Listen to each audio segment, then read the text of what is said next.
Oi, e hoje vamos de mais uma contação de história. Desta vez do livro A Coroa de Orquídeas e Outros Contos de A Vida Como Ela É, de Nelson Rodrigues. O Pirralho.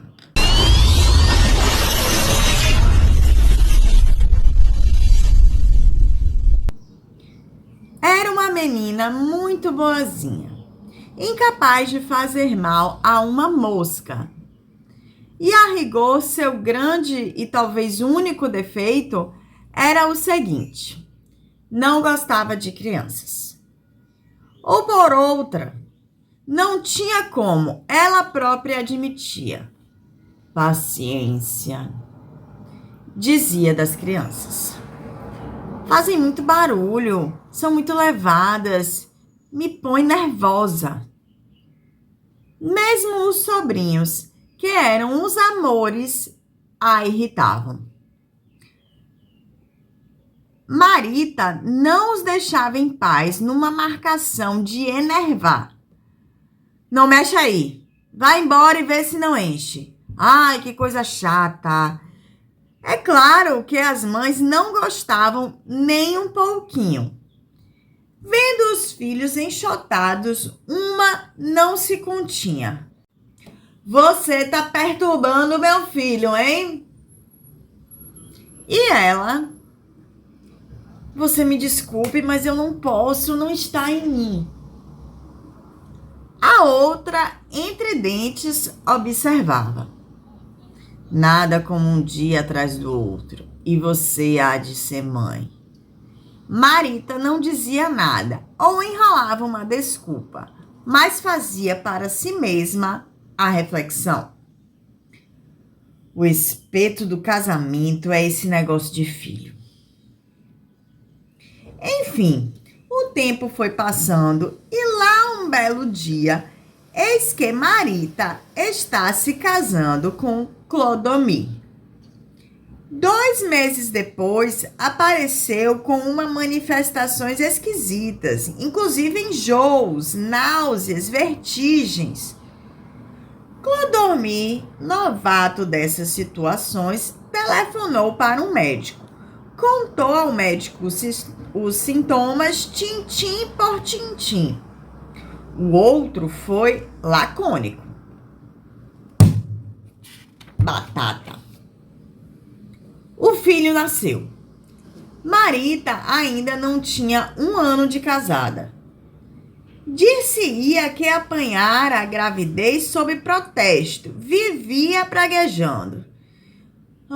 Estou pagando todos os meus pecados. No dia do nascimento, comportou-se muito mal. Foi grosseiríssima com a parteira. Interrompia os gemidos para esbravejar. Vai amolar boi. E culminou quando, em certa altura dos acontecimentos, meteu o pé em plena boca de Santa Senhora. Uma calamidade autêntica. Mas, enfim, bem ou mal, nasceu a criança. Aliás, um menino. Ao mesmo tempo que davam no guri o primeiro banho, Marita, exausta, ainda teve ânimo para dizer: nunca mais, nunca mais. A insatisfeita. A parteira estava com o lábio inchado e um dente amolecido.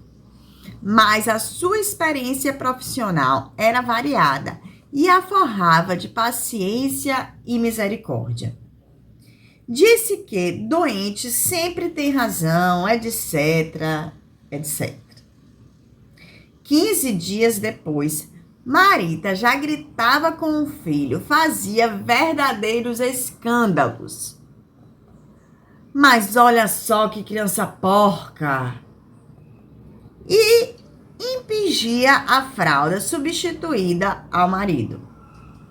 Toma, leva isso aqui depressa.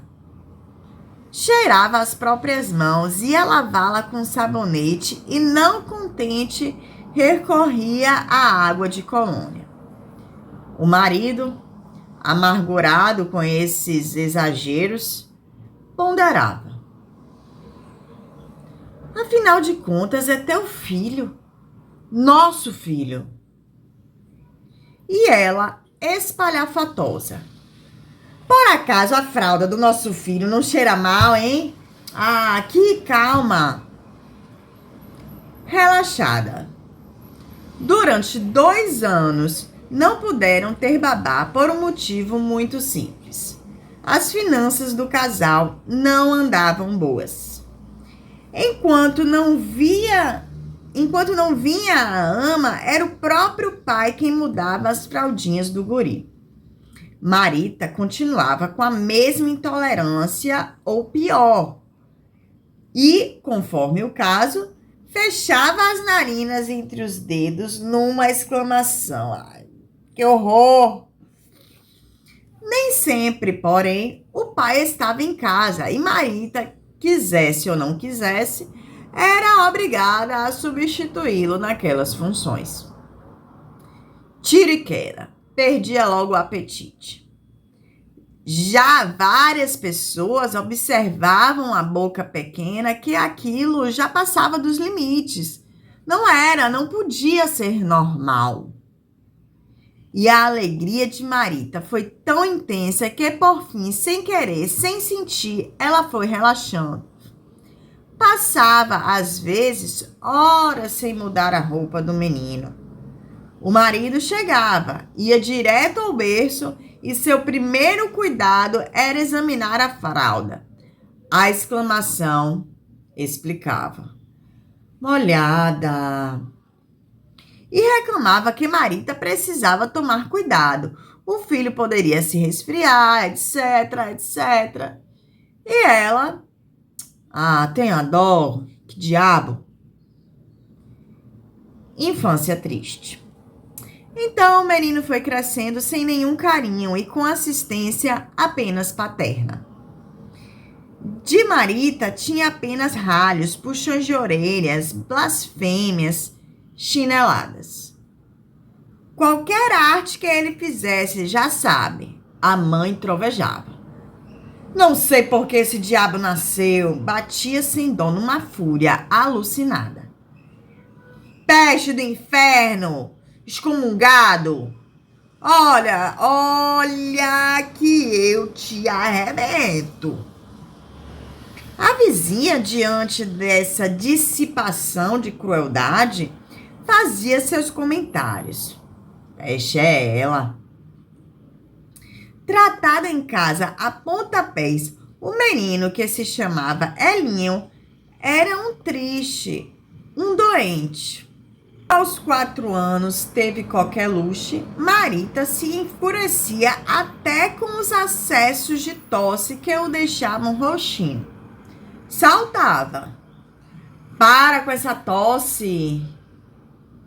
O marido, que adorava o pequeno, explodia por sua vez. Sua desalmada, mãe sem consciência, olha que Deus te castiga. E ela, imagine, rogando praga para mim, tudo por causa dessa pestinha. Depois que o ambiente serenava, o pai, atormentado, chamava o filho, punha-o no colo, apertava sua cabeça de encontro ao seu peito e só faltava pedir perdão de tê-lo posto no mundo. A coisa se tornou tão grave que as mães da rua acabaram fazendo uma espécie de greve e diziam para os filhos: olha aqui, não te quero na casa de Elinho, não me põe os pés lá. A mudança. E de repente, sem nenhuma explicação possível, Marita começou a fazer uma escandalosa exceção para uma criança dos seus 8 anos, que, por sinal, morava no princípio da rua. Era um menino espertíssimo, chamado Simão, e moleque como ele só. A primeira vez que foi vista fazendo festas no garoto, rindo com ele, conversando, houve o natural espanto. Houve até um comentário não sei de quem. Hoje vai chover. Na certa. Por quê? Dona Marita tratando bem uma criança. Imagine. De admirar com efeito. E começou o escândalo. Ela não podia ver o Simão que não o chamasse, que não lhe fizesse festa, que não lhe oferecesse doces. Era curioso ver a adulta em longas conversas com o pirralho, como numa equiparação absurda. Se o filho estava perto e queria entrar na conversa, a mãe o escorraçava. Vai embora, vá, some. Elinho obedecia para não levar uns tapas. Marita, cada dia mais entretida com Simão, queria saber de sua vida. Se estudava, se fazia muita arte. O pirralho falava da própria mãe, que morrera há anos. Marita, numa curiosidade minuciosa e ardente, pedia detalhes. Se ele for ao enterro, se visitava o túmulo materno, se tinha saudades da morta. Um dia, não se conteve e fez a pergunta. Pode me fazer um favor? Faço, sim, senhora. Ela baixou a voz. É o seguinte, é que eu queria que você me chamasse de mamãe. Chama, não chama? Olha que eu podia ser sua mãe. Está bem? Dona Marita. E Marita fez mais. De vez em quando, depois do almoço, apanhava Simão, embonecava-se toda e ia à matinê dos cinemas do bairro. E, sobretudo, não perdia uma cena de Tarzan. Nada mais natural ou obrigatório que levasse o próprio filho, mas não dizia. Dizia para Elinho: eu não te levo porque você tem feito malcriação. Pensa que eu me esqueço? Ela não levava nunca, alegando malcriação imaginária. No dia seguinte, ela ainda discutia com o Simão as situações do filme. Você viu o tapão que o bandido levou? Eu gostei. O marido, quando viu aquele agarramento com o pirralho dos outros, fez espanto. O que há com você? Alguma coisa há. Ela foi ríspida. Ah, não me enche. Não me amola, não. O marido, amargo, concluía: certas mulheres não deviam ter filhos. O motivo. Certo dia, aconteceu pior. Simão e Elinho se engafinharam no meio da rua. Marita, que apareceu na janela, viu a briga trivial dos dois meninos, quase da mesma idade. Veio de casa como uma fera. Em plena rua, deu uma surra tremenda no filho. Vizinhos intervieram, levaram a criança. Alguém rosnou que aquilo era caso de polícia. E Marita, atracada a Simão, apertava-o de encontro ao seio. Beijava-o num delírio de ternura. Depois, Elinho veio para casa cheio de esquimoses. Marita prometeu à vizinhança que daria mais no filho naquele dia e suspirou. Ai, que vida minha! A criança refugiara-se no quarto à espera do pai. Este chegou tarde, vinha triste e cansado. Então Elinho, beijando Clodomir, teve um lampejo de ódio nos olhos azuis e disse ao ouvido do pai: mamãe vai ao cinema com o pai do Simão. Anda com o pai do Simão de automóvel. E o Clodomir, que era fraco e tinha paixão pela mulher, ficou pálido, o lábio trêmulo, e começou a chorar. Quando pouco depois, irritada com a demora, Marita apareceu na porta. O pirralho e o adulto uniam suas lágrimas. Vendo a mulher, Clodomir passou as costas na mão dos olhos. Já vou, meu anjo.